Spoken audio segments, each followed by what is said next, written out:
finally off. Yeah. Semi-bare. Beautiful.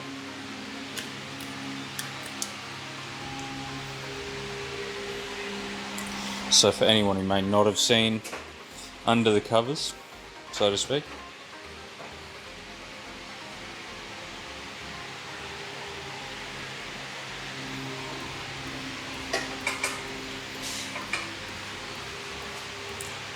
Think of all the weight you've just saved, mate. All the weight.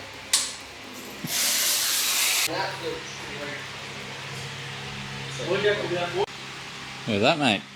Just a bare intake side of a Barra. Yeah, it's half naked. It is. Yep. It's on the slow half. The fast half's over there. And I don't mean the guy operating the tools. Yeah, just onto the hot side now.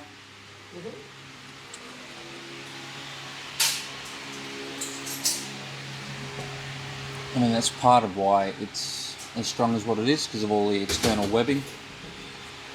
But you'll see soon. A fair bit of the rotating assembly actually hangs down past the line of the block through there. Hence why the sump needs to be as deep as what it does. Also, it does take a lot of oil. Like, how many litres do these take in oil again? It's 6, something around there. Yeah, it's like 6 or 8. 6.8, he reckons. This guy. With all the good, what is it, project names. We're not going to say what the project name might be. There we go. Well, I didn't say I'd say it anyway. Project Seahorse. So there it is. Manifold off. Not much to see, obviously. All the business is over here. That's a thing of beauty right there. I'm hoping we'll do the trick. Because the tool you use is like a stepped leg Lego. And you turn it like 90 degrees and it locks in. Yeah, these also have the They have bolt bolts, holes. so you can just use the crow's foot. I've got a H puller. Good. I just don't know if it would be work for that. Otherwise, I've got a 3-legged. I think I have a fucking actual harmonic balance, you know, the Y one? yeah. Yeah. I think I might have one.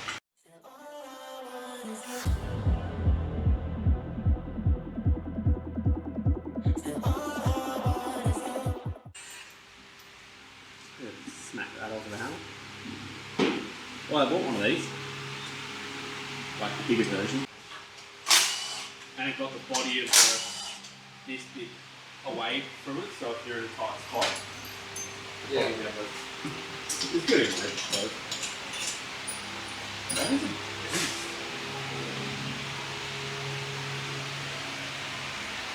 Beats my fish.com ones.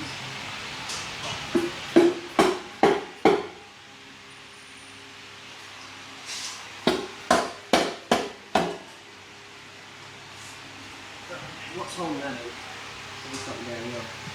They're fucking tight. Yeah. To get off those dowels. The amount of First silver. time I put one off, I was searching. Yeah, it's in slow-mo later. No. Oh. Certainly You're not. gonna go even slower with it. It was super slow-mo. There's enough slow things in the garage already, mate. Oh! Didn't know you drove your other car down here. Oh, come on, mate. Look at that. So you're saying you've got the timing chain done, yeah? It's not a factory. Yeah, it's an atomic heavy duty, apparently double the thickness as the standard one. Giggity. Yeah, right. But it was the FG tensioners, yeah? Yeah, so the FG guides are actually steel. This one's steel. Yep. And the BABFs are prone to fail. So The BABF run a plastic sort of one, don't they? Yeah, of the sorts. And then they upgraded in the FG series. So Yep. all the timing is either FG or atomic. So What oil pump? Is it just the built gears down in there, or? Yeah, so it's just a spool gears. Yep. Which I've done a long time ago, and now I've decided to upgrade to the steel backing plate too. The billet back plate, yeah. Yeah, billet backer plate. Yep. Just for a bit of reassurance, really. Yeah, it's just for the wear, right, at the Yeah. RPM. That'll Yeah. no doubt be doing. Yes. Dead right. Apart from that, what valve springs and everything have you got currently? I know you're upgrading the head studs. Yep. So right now it's ARP 2000 head studs. Yep. And then the Crow valve springs, retainers and collets, which they come as a whole package unit. And then it's also got Ferrari valves as well. Oh yeah. Yeah. However you pronounce that, Ferrari or something. No doubt someone will tell us. So you're just marking the position again. Yeah, so on these chains you got obviously the marks on the cams and you've got the mark on the crank. So you've got 4 marks total. So I'm just going to paint just before I take them off, just for reference.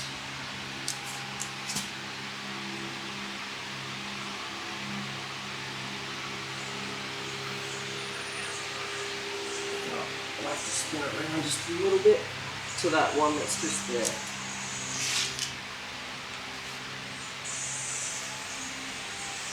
Now these motors, I literally have to turn it over 40 something times to make them line up. Possibly. Not 41? Well, you did say 40 something in fairness. 40 something, yeah. Yeah. 6.8. I mean, I don't know. Fucking harder.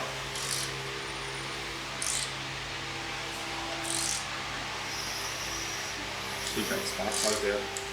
Yeah, I might do that, eh? Make it heaps easier. He was spark plug. Wait. Alright, start again. Righto. So with these Barra timings, you got the 4 links on the chain, which are coloured. Usually coloured. I went over in white paint pen here. But you've also got the 2 marks on the camshaft, which are little dots on the gears. Which you can see on both camshafts. Focus, man. Yeah, there you go. Just there and there. And then if you follow the chain down, on the crankshaft sprocket, you've got a little indentation right there, a little mark, which is where another link should be, just on this bit. And right underneath here, you've got another little indentation, which I've just coloured, and then if you get under there, you'll be able to see another coloured link right under that chain. So that's the 4 points you're looking out for when you time these things. After your 41 turns. After your 40 something turns, yeah. Yeah. So just about time to... He's not actually going to pull the head off. He's just getting the cams and everything out. He's just giving everything a once over. Is that right? You're not actually pulling the head off or anything, are you? No, so not too long ago I gave it a bit more of a birthday when I went to the T400. Yeah. Where I had the head off, I had the bottom end apart, gave it all new fresh bearings and freshened up. So that was not even that long ago. Yeah, right. So it's all still good. So you're just checking everything out on the top end, and then you're going to pull the sump. Because obviously you've got to swap the sumps. Yeah, so the only reason I'm pulling the sump is to swap to an FG style. Yeah. And it makes doing the oil pump a lot easier too. Yeah. Right. There she is.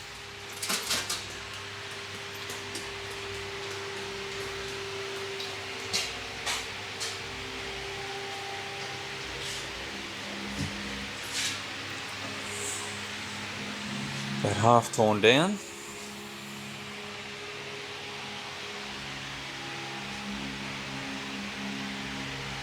I can tell you now, this is what you're going to get roasted for. What's that? Doing head studs without replacing the gasket. So here's the new guys, eh? These are the new fancy studs, yep. Get out of there. Okay. So they are the 625 ARP bolts. They look very nice. Same size, not oversized, but stronger from everything we've been told. Been trying to figure out why, even compared to the old one. Check it over here. Despite being dirty. Physically the same, just obviously a shitload stronger. It's a technical term anyway. What's that in Newton meters? Fuckload. Oh. So we are doing one at a time. We've just blown out the hole. But yeah, working from the middle outward. Obviously because as we're tensioning and as we're going along. That's the way you would torque it, right? So that's the way we're going to do it, one at a time with the new guys. New retainers, obviously. But yeah, as we're not pulling the head, this is the way it's going to be done. Hey guys, I just wanted to apologise for the lack of coverage on that one. I know some people were definitely wanting a bit more in-depth, and even I was wanting that, to go into a bit more detail of what we're actually doing, so I do apologise on that one, and I'm going to make sure we get more as we go along, and make sure we explain a bit more what we're doing. We did actually get the head studs done, it's just my camera did die once we started that. We did that in 3 stages, 40 foot-pound, 80 and then 140 I think it was, but don't quote me on that. So we did get that all done. So I just wanted to take the chance to apologise and explain why the footage just did end. It wasn't because I just felt like we were done, it's just the camera did die. So apologies there. In the next one we're going to be having a look at the FG donor motor. So we're going to be robbing parts off that one, like the sump and everything that we discussed. The issue we found is that the swap is not going to be as easy as what we originally thought. There are ways around it, so we're slowly figuring out ways to go about that, like with the dipstick, for example. Even just the sump is going to prove a little bit more difficult than we originally thought. So realistically, it would have been easier to start with an FG motor, but we've got to make the best of it because that's the one that we have to work with, and it is built, and we will be able to get there. It's just going to be more work than we originally thought. So stay tuned for that one. Now, to anyone new to the channel, I've got an FPV F6E that I've done quite a bit of work to over the 3.5 years or so that I've owned it. There are other videos on that one, so check those out if you're free or if you're interested. But basically what happened with that is roughly 5 months ago, I got into an accident where it's damaged the left-hand side of the car. Things like suspension arms, steering knuckles, the wheels, side skirt, rear guards. So with that happening, I took that as the opportunity to get a few other things fixed, like a full respray.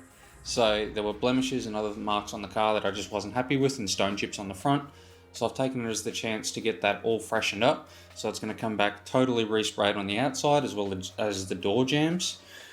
So that's going to be really, really good. I'm going to have brand new wheels and tyres. I've gone from a 265 to a 275 Michelin Pilot Sport 4S as well on the rear, in aim to get a bit more traction with things that we're looking to do very, very soon, and the upgrades that are coming, so stay tuned for those. So it's going to come back very, very fresh. It's going to come back with pretty much all new suspension arms. It's going to come back with new steering knuckles, wheels, tyres, as I said, and then as soon as it's back, it's going to go in and get the start of the performance upgrades for this next level that I've wanted to go, to run that 10-second pass and 600 horsepower at the wheel mark that I'm sort of aiming for. Apparently it's been painted, so not far off.